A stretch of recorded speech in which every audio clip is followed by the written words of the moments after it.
All right, folks, we're outside of Caleb and Broad. We're gonna do a little soccer camp. Right, the idea of soccer camp in theory, somewhere where you go, you have a lot of fun, you get better at playing soccer, then maybe make some friends. So you could, right, the idea is you could bring this idea of soccer camp with you everywhere you go, with a few tools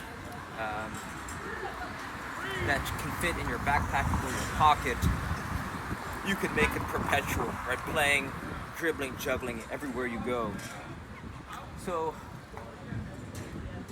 what did we eat? Right, this is important because there's a pattern, right? We're aiming for the Charles Poliquin diet, and what that means is you're trying to do a local fruit, some meat, right? It could be plant protein, could be chicken, beef, steak, fish, whatever, and then you want maybe some nuts. You want a variety of nuts so that you don't develop sensitivities, and then a healthy fat, maybe some avocado, some olive oil, guacamole, something like that. And then what you want to keep in mind, if you eat your meal from most liquid to most solid, it'll help with digestion. Something else to keep in mind is there's a quote, an old Chinese quote that goes, "The man who takes 99 steps after he eats lives to 100." So, whether that's a couple push-ups or juggling for 60 seconds, putting that energy to work. Right? It's if you eat and then take a nap, your body's might not be sure what to do with the food you just ate. So those two things in tandem, right? Both those ideas, eating your meals from most liquid to solid, and then moving around a little bit, taking a few steps after you eat, can really help improve your digestion. So give those things a try, right? So today, so there's, right, it's local fruit, healthy fat, nuts, and a meat. So we only had, at Caleb, we had duck wings, we had mussels, we had honey roasted carrots, and we had a French onion dip. So we only hit one out of the four things we were aiming for, but that's okay, right? They say prisoners, they have the worst food, they get no sleep, yet they have world-class physiques. So yes, we're aiming for this ideal Charles Poliquin diet, but just because you don't hit it, you don't have to use it as an excuse to train consistently, to train smart. Okay, we have a question from Oklahoma Shit, and the question is, how do I become looser on the field? How come the question, there's a video paired with the question, it's how do I improve my stiffness? Oklahoma Shit, in your video, it seems like your arms aren't connected to your feet. It looks like you got some nice foot skills, but you'll note, what I noticed is that if you can sync up your hands and your feet, you're gonna be able to move more dynamically, and it's actually gonna improve the quality of your foot skills, running technique, explosiveness, agility, timing, rhythm, coordination. So what I have here is is a charging cord, right? It's a cord for my wireless charger. But the idea of this is, the question that I have for you is, can I learn how to use an RMT rope? RMT rope stands for rotational movement training. It's pioneered by this gentleman named David Weck, W-E-C-K. And the idea is, as you swing a rope with your hands, you develop an awareness, right? Since your body's connected from fingers to toes, as you swing a rope with your hands, it helps you improve your timing, rhythm, and coordination. So even though I don't have an RMT rope, I'm a little bit unprepared for this post, but it's the best I can do. So the question is, if you can get an extension cord, if you could cut a towel in half long ways, if you can find yourself a men's tie, or you go to your local hardware store, for $10 you get a piece of rope as long as you are tall. If you could do that, then boom, you've got yourself an RMT rope, which is going to allow you to improve your agility, coordination. It's going to help you learn different movement patterns, right? It's basically like a jump rope on steroids.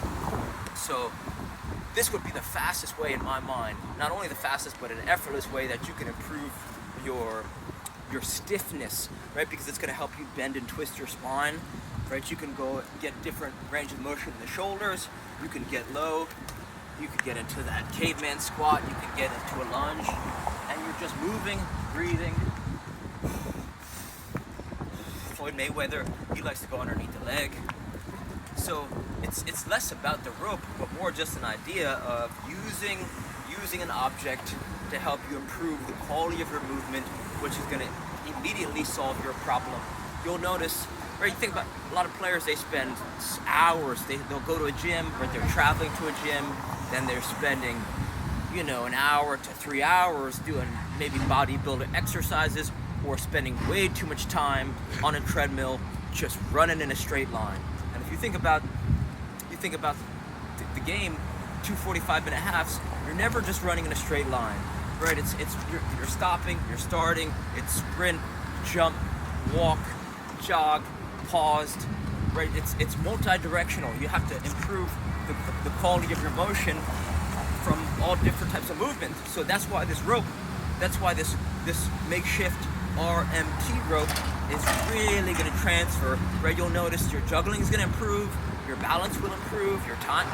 It's like I just noticed that almost every part of my game started getting better fast. So give this a try.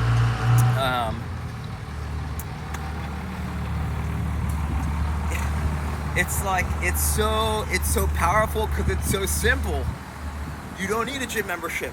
It's like for $10 you have a gym membership that can fit in your pocket that you bring with you for the rest of your life. And after thinking about soccer for the past 27 years, this is just what I wish I knew, right? And this is just what I wish someone taught me years ago. And so now you could see that it doesn't matter if you're at the gym, at the beach, at the park, pre-game warm-up, post-game cool-down, pre-practice. Since it's hyper portable, it's lightweight, it's cheap, which means you can train everywhere you go forever. Muhammad Ali, he would train 6 days a week, all day, shadow boxing, light bag, heavy bag, sit-ups, all day, 6 days a week. So this is a tool that fits right into your it's highly adaptable. Doesn't matter if you've got work, right? If you've got time commitments, if you've got school commitments, work commitments, this fits right into it because you don't need to spend a tremendous amount of time doing exercises or training that doesn't transfer with something that can fit in your pocket. You can really improve the quality of your movement and make you more dangerous on the field. Soccer players are humans first, soccer players second, which means if you can improve the quality of your movement, you're going to be more dangerous on the field. So let's recap the question. Can I make an RMT rope? And then David Weck says, if you could only learn one rope flow pattern, you want to learn the alternating underhand sneak. And I'm not sure if I could do it with this because it's pretty small. Yeah, I can't even do it. But basically, search RMT, alternating underhand sneak tutorial. Alternating underhand sneak tutorial, and it took me 3 days to learn.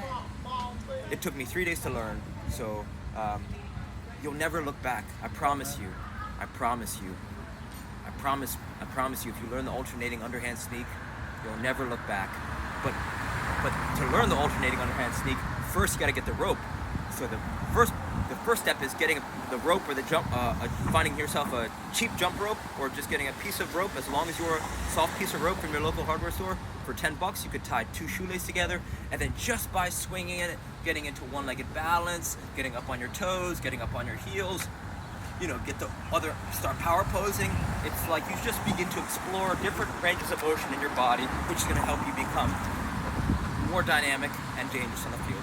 So Oklahoma shit. I hope this helps. Reach out with any questions. 508-505-1180.